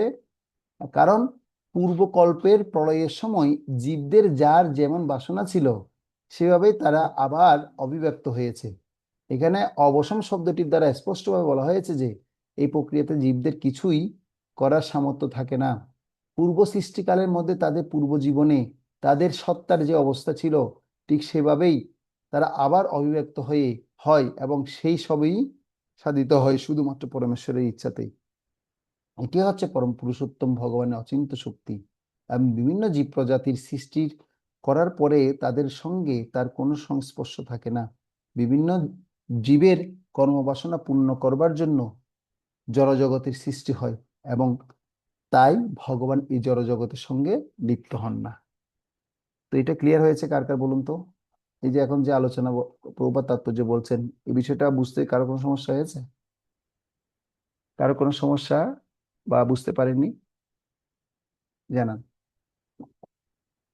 বা বোঝা যায়নি এরকম তাৎপর্য যা প্রভুপাদ লিখেছেন, যে পড়ে শোনালাম আপনাদেরকে, যে আমরা জীবটা কোথা থেকে আসছি, তার মানে আমরা পূর্বকল্পে কোনো না কোনো একটা কি করেছি, এরকম ভুল করেছি, এরকম কোনো না কোনো কিছুতে আসক্তি ছিলাম। তাহলে এই কল্পে আমরা সেটা যুক্ত হয়েছি, আর এই কল্প থেকে এখনো বেরোতে পারছি না। এখনো কি হচ্ছে, আবার মায়ার বসে কি হয়ে যাচ্ছে, কোনো না কোনো ভাবে যুক্ত হয়ে হয়ে হয়ে হয়ে হয়ে আবার আবার প্রিপারেশন নিচ্ছি পরের কল্পে আসার জন্য। এভাবে কি কল্প কল্পে শুধু কি আসতে থাকবো? কি, হ্যাঁ? বারবার শুধু আসতে থাকবো নাকি? বারবার আসতে থাকবো যদি কোনো রকমের পরিকল্পনা যদি না করে, যদি না এগোই, তাহলে শুধু বারবার আসবে আর যাবো। প্রভুপাদ বলেন বলেন তো আমার সোসাইটির এখন যারা ভক্তরা আছে ম্যাক্সিমাম তো স্বর্গে যাবে। কেন এই কথা বলছেন? কারণ ভক্ত হলো আমাদের কি এখনো সে আসক্তি কমেনি, জড়ভোগের আসনা আসক্তি কমেনি। জড় আসক্তির কারণে প্রভুপাদ এই কথা বলছেন। ম্যাক্সিমাম তো যাবে কোথায়? স্বর্গে। স্বর্গে গেলে তো আবার আসবো, পুণ্যকর্ম করে আবার আসবো, এসে আবার এই জড়জগতে আধিপত্য বিস্তার করব, কোনো ধনী গৃহে থাকবো, বা কোনো বৈষ্ণব পরিবারে জন্মগ্রহণ করব, করে আবার চলতে থাকবে। আসলে দুর্লভ, মানব জীবনটা দুর্লভ, এটা অনুভব করাটা অনেক চ্যালেঞ্জ একটা ব্যাপার। এটা এত সহজে আমরা বুঝতে পারবো না, বুঝে গেল? তো আমিও আপনাদেরকে অনেক বড় বড় লেকচার দিচ্ছি, কিন্তু লেকচার দিলেও আমিও অনুভব করি আর কি কি আসক্তি কত জায়গায় রয়ে গেছে। মানুষের আসক্তির অনেক ধরনের ভেরিয়েশন আছে। হ্যাঁ, অনেক আসক্তি থাকে। আসক্তি শুধু এক জায়গায় হয় না, আসক্তি বিভিন্ন রকমের হয়। কারো অর্থের হয়, কারো প্রতিষ্ঠার হয়, কারো ছেলের হয়, কারো মেয়ের হয়। তো এইভাবে আসক্তি বিভিন্ন জায়গায় কি থাকে, কারো লেখাপড়ার প্রতি আসক্তি থাকে, কারো জ্ঞানের প্রতি আসক্তি থাকে, কারো যোগের প্রতি আসক্ত থাকে। সম্পূর্ণ আসক্তি মুক্ত হওয়াটা এই জগতে এটা একটা দুর্লভ বিষয়। ঠিক আছে। তো এটা বুঝতে হলে মহাপ্রভুর চৈতন্যচন্দ্রের দয়াটা বুঝতে হবে। চৈতন্যচন্দ্রেরও দয়া করহ বিচার, বিচার করিলে চিত্তে পাবে চমৎকার। এই চৈতন্যচন্দ্রের এই বিচারটা, দয়াটা বিচার করে দেখতে হবে, তাহলেই সম্ভব। না হলে কেউ অনেক বড় বড় পণ্ডিত, সে কি করতে পারে, ক্লাস দিতে পারে, কিন্তু কি হতে পারবে না সে আসক্তি মুক্ত হওয়াটা, সেটা সম্পূর্ণ ভগবান ঈশ্বরের কৃপা হলেই সম্ভব। ঈশ্বরের কৃপালেশ হয়েছে যাহারে, সেই তো ঈশ্বর তত্ত্ব বুঝিবারে পারে, না হলে সম্ভব না। ঠিক আছে। তো এই জন্য ঈশ্বর তত্ত্ব জ্ঞান যদি লাভ করতে চাই, তাহলে আরো কি করতে হবে, আরো শরণাগতি বাড়াতে হবে। প্রত্যেককেই অনুশীলনটা আপনাদের বলছি, মানে এটা আমিও অনুশীলন করতে হবে, না হলে তো সম্ভব না। হয়তো আমাকে একটু সেবার দায়িত্ব দিয়েছে, সেবাটা করছি, কিন্তু অনুশীলন করে তো বুঝতে পারছি যে আসলে আমরা, আমাদেরকে একটু সমস্যা হতে পারে জানেন, কারণ যারা জড়জগতে আছে তারা তো ভগবানের আপনার আহ এই তত্ত্ব জানেনই না, তারা বুঝেনই না। তো তারা এক প্রকারে কি আছে, ভালো আছে। যারা নাস্তিক, যারা জানে না, বুঝে না, তারা এক প্রকারে ভালো আছে। যেমন পাগল, পাগল দেখবে সবসময় হাসবে, আনন্দ থাকবে। তো পাগলের কোনো আর কি নেই, দুঃখ নেই। পাগলের কোনো কি নেই আর, দুঃখ নেই। তার এই কারণে এই জগতের সম্পর্কে তার কোনো কি নেই, তার কোনো হুঁশ জ্ঞান নেই। সে বেহুশের মতো চলাফেরা করে।